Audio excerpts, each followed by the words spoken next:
আমি সনাতন ধর্মের মায়ের সন্তান, আমি একটা ব্রাহ্মণ পরিবারের বউ, আমি জয় শ্রীরাম বলবো না, তাতে যদি আমাকে এখানে শহীদ হতাই শহীদ হব। আরে আমি জয় শ্রীরাম বলবো না, আল্লাহর নাম নেব না, যিশুর নাম নেব না, গুরু নানকের নাম নেব, সেটা আমার পার্সোনাল ম্যাটার। বিশ্ব নবীর অপমান কেউ কখনো মানবে না, কারণ উনি একজন শান্তির দূত, উনি বিশ্ব নবী। ওনার আদর্শ আপনারা জানেন না, ওনার কি বাণী ছিল জানেন না। বিশ্বনবী হজরত মোহাম্মদ সাল্লাল্লাহু আলাইহি সাল্লামকে নিয়ে বিভিন্ন সময় ভারতের উগ্র হিন্দুরা অবমাননাকর মন্তব্য করে থাকে, যা মুসলমানদের হৃদয়ে রক্তক্ষরণ হয়। কিন্তু এই নারী সবার থেকে আলাদা। তার মুখে বিশ্বনবীর অপমান নয়, বরং বিশ্বনবীর প্রশংসা। একজন হিন্দু নারী যদি হিন্দু হয়েও বিশ্বনবীর প্রশংসা করতে পারে, তাহলে সকল মুসলমানদের উচিত বিশ্বনবীকে ভালোবেসে বিশ্বনবীর প্রশংসা করে ভিডিওটিতে একটি করে কমেন্ট করা। দর্শক, বিশ্বনবীকে ভালোবেসে আপনাদের মতামত অবশ্যই কমেন্ট করবেন। এই যে আমাদের বিশ্বনবী হযরত মুহাম্মদ সাহেবকে এবং আমাদের মা আয়েশাকে কুরুচিকর মন্তব্য করেছেন, বিশ্বনবীর অপমান কেউ কখনো মানবে না, কারণ উনি একজন শান্তির দূত, উনি বিশ্ব নবী। ওনার আদর্শ আপনারা জানেন না, ওনার কি বাণী ছিল জানেন না। আমাদের বিশ্ব নবীকে অপমান করেছে, এই অপমান মানছি না, মানবো না, এই অপমান মানছি না, মানবো না। আজকে মোহাম্মদ সাহেবকে যে অপমান করা হয়েছে, মা আয়েশাকে যে অপমান করা হয়েছে, শুধু কিন্তু ইসলাম ধর্ম কথা বলিনি, ইসলাম ধর্ম প্রোটেস্ট করছে না, সারা পৃথিবীতে প্রত্যেকটা সম্প্রদায় প্রোটেস্ট করছে অন্যায়ের বিরুদ্ধে। কারণ যে কুরুচিকর মন্তব্য করেছে, এটাকে যদি ইসলাম ধর্ম কম্প্রোমাইজ করে যে ঠিক আছে বলে দিয়েছে ক্ষমা চাক হয়ে যাবে, যদিও ইসলাম ধর্মের কোনো মায়ের সন্তান এটা বলবে না। তারা যদি খোদা প্রেমী হয়, তারা যদি আল্লাহ প্রেমী হয়, তারা যদি নবী প্রেমী হয়, তারা যদি ধর্ম প্রেমী হয়, তারা কখনো যেন এটা মেনে নেবে না। আর আমাদের সনাতন ধর্ম, শিখ ধর্ম, ঈসাই ধর্ম, কোন ধর্ম মেনে নেবে না। একজন হিন্দু নারী, তার ধর্ম, সংস্কৃতি এবং বিশ্বাস আলাদা, কিন্তু তিনি মনে করেন একজন মহান ব্যক্তির মহত্বকে স্বীকার করতে ধর্মের মিল থাকা জরুরি নয়। ভারতের হিন্দুরা সবসময় ভারতের মুসলমানদের অবহেলা করে থাকে, অথচ ভারতকে স্বাধীন করার জন্য ভারতের হিন্দু মুসলিম সবাই ঐক্যবদ্ধভাবে লড়াই করেছিল। হিন্দু মুসলিম সবাই ঐক্যবদ্ধভাবে লড়াই করে ইংরেজদের থেকে ভারতকে স্বাধীন করেছিল। কিন্তু বর্তমানে এখন আর মুসলমানদের সেই অবদানের কথা স্বীকার করতে চাইছে না ভারতের উগ্র হিন্দুরা। ভারতে বিজেপি ক্ষমতায় এসে ভারতে হিন্দু মুসলিম বিভাজন তৈরি করে ভারতের মুসলমানদের কোণঠাসা করে রাখছে বিজেপি। আরে ভারতবর্ষের মাটি স্বাধীনের জন্য হিন্দু মুসলিম যদি ঐক্যতা না হতো, হিন্দু মুসলিমের যদি রক্ত না পড়তো এই মাটিতে, কোনদিনও সাদা ইংরেজদের কাছ থেকে ভারতবর্ষ স্বাধীন হতো না। আরে মুসলিমদের যা অবদান, আরে লালু বুলু কালু তোমরা কি করে বুঝবে? তোমরা ইতিহাস জানো না, তোমরা তো ইতিহাসের সম্বন্ধে কিচ্ছু পড়োনি। তোমরা আজকে ক্ষমতায় এসছো মানুষের মাথায় বন্দুক ঠেকিয়ে, মানুষকে খুনের হুমকি দিয়ে, মানুষকে বলেছো আমাদেরকে যদি ক্ষমতায় না আনো তোমরা কিন্তু বাবা ভারতবর্ষে থাকতে পারবে না। আরে বিজেপির কি বাবার মাটি নাকি এটা? এটা কি বিজেপির বাবার মাটি? এই মাটি হিন্দু মুসলিম শিখ সাই প্রত্যেকটা সম্প্রদায়ের মাটি। ভারতে বিজেপি ক্ষমতায় এসে ভারতে হিন্দু মুসলিম বিভাজন তৈরি করে ভারতের মুসলমানদের কোণঠাসা করে রেখেছে বিজেপি। ভারতের মুসলমানদের উপর বিভিন্ন অত্যাচার নির্যাতন করে মুসলমানদের জোর করে শ্রীরাম বলাচ্ছে ভারতের উগ্র হিন্দুরা। তবে এই হিন্দু নারী বলছেন ভারতের প্রত্যেক নাগরিকের ধর্ম পালনের নিজ নিজ অধিকার রয়েছে, কাউকে জোর করে ধর্ম চাপিয়ে দেওয়া যাবে না। আরে আমি জয় শ্রীরাম বলবো না, আল্লাহর নাম নেব না, যিশুর নাম নেব না, গুরু নানকের নাম নেব, সেটা আমার পার্সোনাল ম্যাটার। তোমরা কোথাকার বলার কে? হরিদাস পাল?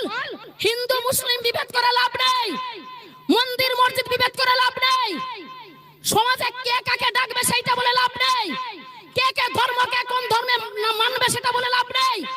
আপনার কাজ দেশটাকে এগিয়ে নিয়ে যাওয়া, আপনার কাজ দেশের উন্নয়ন বিকাশ করা, আপনার কাজ যুব সমাজকে চাকরি দেওয়া, আপনার কাজ দেশের ঐক্যতা একতা শান্তিপ্রিয় ভালোবাসা। অটুট বন্ধন করে রাখা। সরকারের কাজ দেশের উন্নয়ন করা, সরকারের কাজ বেকারত্ব দূর করা, সরকারের কাজ সুষ্ঠুভাবে দেশ পরিচালনা করা। কিন্তু ভারতে বর্তমান বিজেপি সরকার এসব কাজ না করে দেশের মানুষের মধ্যে ধর্মীয় বিভাজন তৈরি করে দেশের মানুষের মধ্যে বিভক্তি তৈরি করছে। অথচ ভারতের একজন হিন্দু যতটুকু অধিকার আছে একজন মুসলমানেরও সমান অধিকার আছে। এমনকি নরেন্দ্র মোদী যতটুকু অধিকার আছে একজন মুসলমানেরও ঠিক একই অধিকার আছে। আজকে মোদিজি যদি ভেবে থাকে যে এই মাটিতে মুসলিমদের কোনো অধিকার নেই, মোদিজি আপনার যতটুকু এই মাটিতে অধিকার আছে ঠিক ততটুকু একটা ইসলাম ধর্মের মায়ের সন্তানের অধিকার আছে, একটা ঈসাই ধর্মের মায়ের সন্তানের অধিকার আছে, একটা শিখ ধর্মের মায়ের সন্তানের অধিকার আছে, একটা সনাতন ধর্মের মায়ের সন্তানের অধিকার আছে। এক কথাই বলবো, জাতি ধর্ম বর্ণ নির্বিশেষে প্রত্যেকটা সম্প্রদায়ের মায়ের সন্তানদের অধিকার আছে। ভারত একটি গণতান্ত্রিক দেশ। গণতান্ত্রিক ভারতে হিন্দু মুসলিম সবার সমান অধিকার আছে। কিন্তু হিন্দুত্ববাদী রাজনৈতিক দল ভারতীয় জনতা পার্টি বিজেপি ভারতের ক্ষমতায় আসার পর থেকে ভারতকে অঘোষিত হিন্দু রাষ্ট্র হিসেবে ঘোষণা করে আসছে। তবে ভারতের হিন্দু এবং মুসলমানদের ঐক্য একতা ভেঙে ভারতকে এককভাবে হিন্দু রাষ্ট্র প্রতিষ্ঠার বিরুদ্ধে খোদ ভারতের হিন্দু নাগরিকরাই। ভারতের সচেতন নাগরিকরা বলছে, আমরা দেশপ্রেমী এবং দেশের প্রত্যেকটা ধর্মের প্রেমী।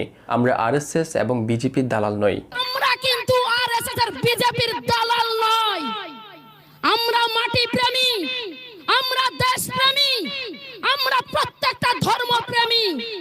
আর সেই ধর্মপ্রেমের মধ্যে, একতার মধ্যে, ঐক্যতার মধ্যে, মিলন বন্ধনের মধ্যে, ভালোবাসার মধ্যে কেউ যদি আঙুল গলায়, কেউ যদি অসম্মান করে কোনো ধর্মকে নিয়ে, তাদের হাত গুড়িয়ে ভেঙে আমরা টুকরো টুকরো করে দেব।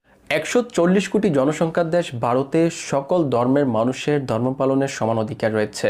কিন্তু উগ্র হিন্দুরা শুধুমাত্র হিন্দু ধর্মের অনুসারী ছাড়া বাকি সকল ধর্মের অনুসারীদের বিভিন্নভাবে বাধা দিয়ে আসছে। গির্জা, মসজিদ, মাদ্রাসা সব জায়গায় হিন্দুরা তাদের আধিপত্য দেখিয়ে বাধা দিয়ে আসছে। মসজিদ মাদ্রাসা ভেঙে দেওয়া এবং মসজিদে আজান দেওয়া নিয়েও বিভিন্ন ভিত্তিহীন বিতর্কিত মন্তব্য করে মসজিদে আজান দেওয়া নিষিদ্ধ করে আসছে ভারতের উগ্র হিন্দুরা। প্রথমে আপনারা কি করলেন? মুসলিম আর হিন্দুকে সেইটাকে দেখালেন। তারপরে কি বললেন? মসজিদে তো আজান হবে না। আজানে নাকি করোনা ভাইরাস চীনের থেকে চলে আসছে। কেউ যদি রাস্তা দিয়ে হেঁটে যেত করোনার সময়, তাদেরকে বলা হতো, এই হিন্দু তোমরা দেখে যাও রাস্তা, তোমার সামনে যদি গাছ পড়ে মাথায় তুমি সেটাকে মেনে নাও, তোমার সামনে যদি গাড়ি এসে পড়ে সেটাকেও মেনে নাও, তোমার সামনে যদি নদী নালা থাকে সেটাকেও তুমি মেনে নাও, কিন্তু টুপিওয়ালা লুঙ্গিওয়ালা দাড়িওয়ালা দেখলে তাদের থেকে বাট করো। এই কথাই বলেছিল করোনা ভাইরাসের সময়কে মিথ্যে বলেছি?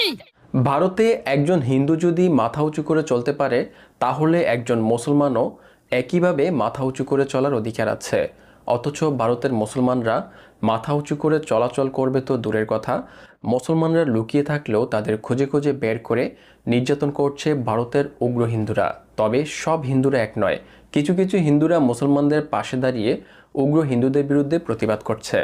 একটা হিন্দু যদি মাথা উঁচু করে চলতে পারে এই মাটিতে, তার সঙ্গে আমার একটা ইসলাম ধর্মের মায়ের সন্তান ঠিক তার মতই ততটা অধিকার নিয়ে চলবে। তাই তো আমাদের সনাতন ধর্ম বলেছে, তুমি তোমার ধর্মের প্রতি আস্থাশীল হও, অন্য ধর্মের প্রতি শ্রদ্ধাশীল হও। ইসলাম ধর্মেও কিন্তু সেই একই শান্তির বার্তা দেওয়া আছে, প্রত্যেকটা ধর্মে একই শান্তির বার্তা দেওয়া আছে। তোমাদের কাজ মুসলমান বেছে বেছে তাদেরকে মারো, কাটো, পেটাও, তাদেরকে দেশদ্রোহী বলো, তাদের নামে নানা কেস দিয়ে তাদেরকে জেলে ভরে দাও। তোমাদের কাজ দেশের সম্পত্তি বিক্রি করে আদানি আম্বানির হাতে অর্থ তুলে দেওয়া কাজ তোমাদের। ভারত একটি বিচিত্র দেশ। এই দেশে যেমন অমানুষ, উগ্র, বর্বর মানুষ আছে, তেমনি মানবিক, সচেতন এবং শিক্ষিত মানুষও আছে। ধর্মের নামে ভারতের উগ্র হিন্দুরা হিন্দু ধর্মের যেই কলঙ্ক করছে, সচেতন হিন্দুরা অন্য ধর্মের প্রতি ভালোবাসা দেখিয়ে সেই কলঙ্ক কিছুটা হলেও মুছে দেওয়ার চেষ্টা করছে। সর্বোপরি এই হিন্দু নারীর সাহসী কণ্ঠ সত্যি প্রশংসনীয়। দর্শক, এই হিন্দু নারীর সাহসের প্রশংসা করে আপনাদের মতামত অবশ্যই কমেন্ট করবেন।